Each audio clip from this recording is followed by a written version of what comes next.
Hello people, what is going on? Welcome back to the channel. This is Sorin and today we're going to talk about the XM66F. This tank is going to be a tier 8 premium American tank destroyer. Pretty much a more reliable and flexible tank destroyer than the TS5 is, to put it in this perspective.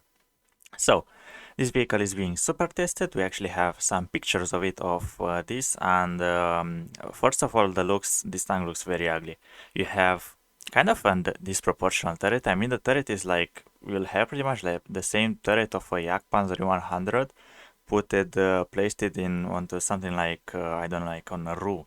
I don't know, it implies this tank looks very wrong, but yeah, you are pretty much like, the turret, it's 90% of the tank to say so, so I'm not really sure how this thing is gonna play out. But in terms of the turret armor, you have 230 millimeters, which look very angled.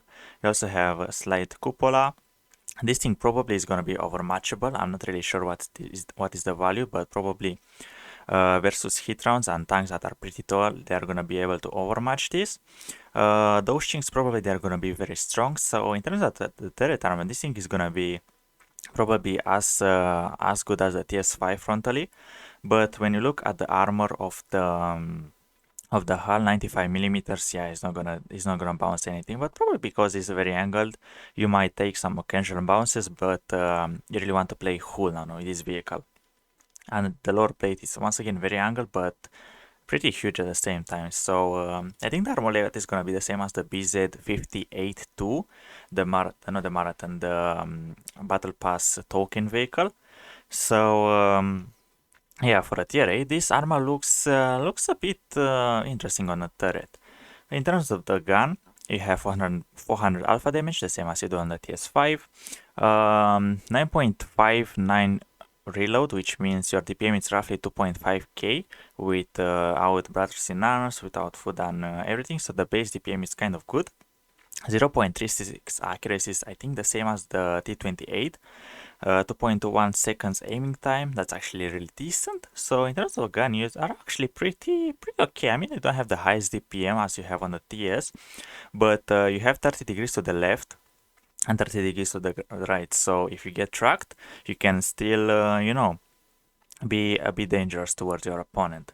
So on top of that, you have 10 degrees of gun depression, which is, oh my god, that's actually twice as better as you have on the TS5, whereas the TS5 can, I think you have only 5 degrees of gun depression on the TS, so you're gonna be twice as flexible on a reach line. Plus the turret, yeah, this vehicle is gonna be pretty good by this meta, to say so. So in terms of the gun and the armoring, you're gonna be pretty much like a Hulldown tank, not a tank destroyer. In terms of the hit points, 1300 is a bit less, it's 200 less than the TS5 and the T28. I talk about the armor. Yeah, the armor on the turret looks pretty decent versus tier 8s and probably some tier 9s. I mean, 230 on the front. I mean, it's the same layout as you have on the Bisonte C45, but that thing has 185 plus the space armor, so I think it's gonna be pretty much the same. But this angle versus APA PCRC is gonna be dangerous. In terms of the tank's mobility, once again, you have pretty good news for such a heavily armored vehicle. It's not, obviously you have on the turret, but on the hull is not really that heavily armored. You weigh 55 tons, so you can run some mediums if you get that speed. 13.6 power to weight ratio, that's kind of decent. I mean, it's workable, it's not bad, it's not good. It's right in the middle, and 35 km/h top speed with 12 reversing. That 12 reversing backwards would pretty much guarantee me to use probably a tier 2 or tier 3 improved equipment, now that we have improved equipment, actually not experimental equipment in the game, or probably if you just want to use the turbocharger just to get yourself more mobile. And probably you're gonna have the field mode as well, that gives you another 2 km/h reverse speed. But yeah, the mobility for forward speed is okay. Probably mostly we will want to use the turbocharger. That's fine. 14 concealment. I mean, this tank is very huge, so yeah, it doesn't have.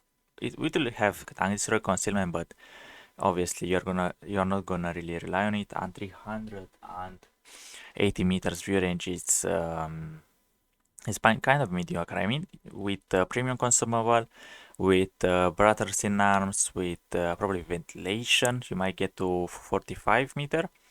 But yeah, the view range is mediocre. You cannot really rely on yourself. So pretty much you want to defend your scout.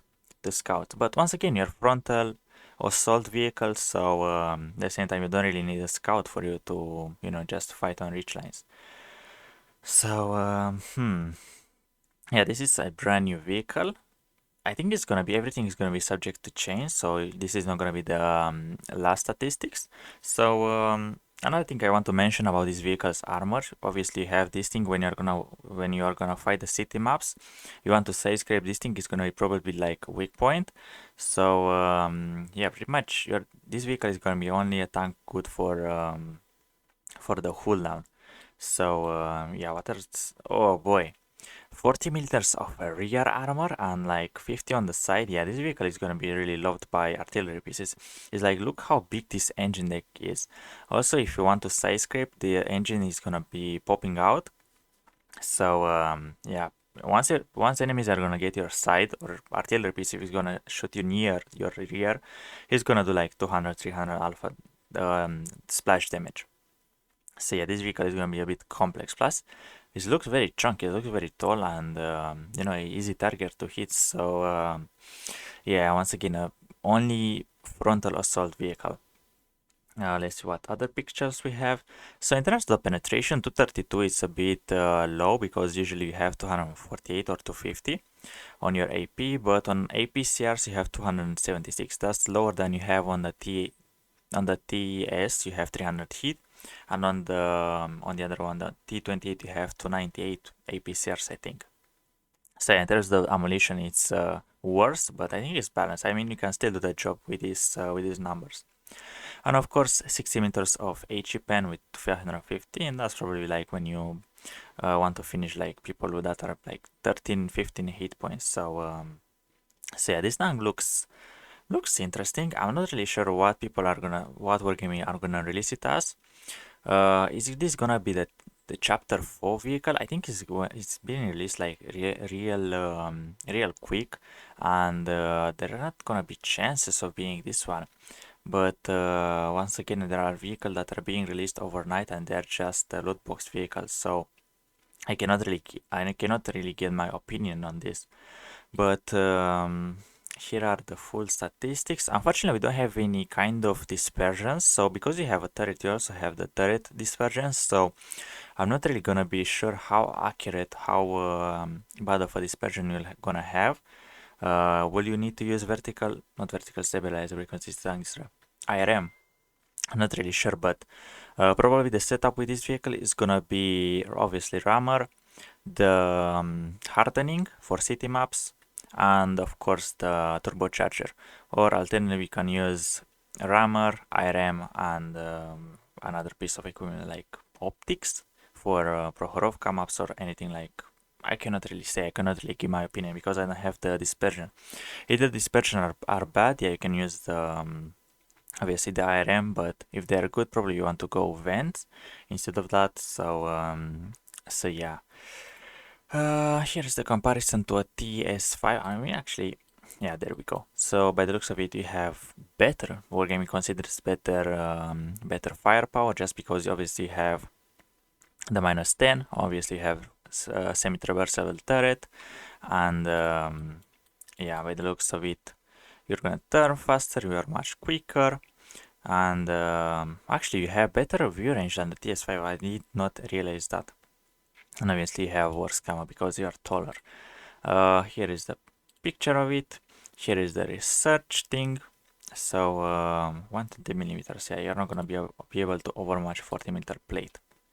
So this was the video for the TS. Actually, not the TS. The XM66F.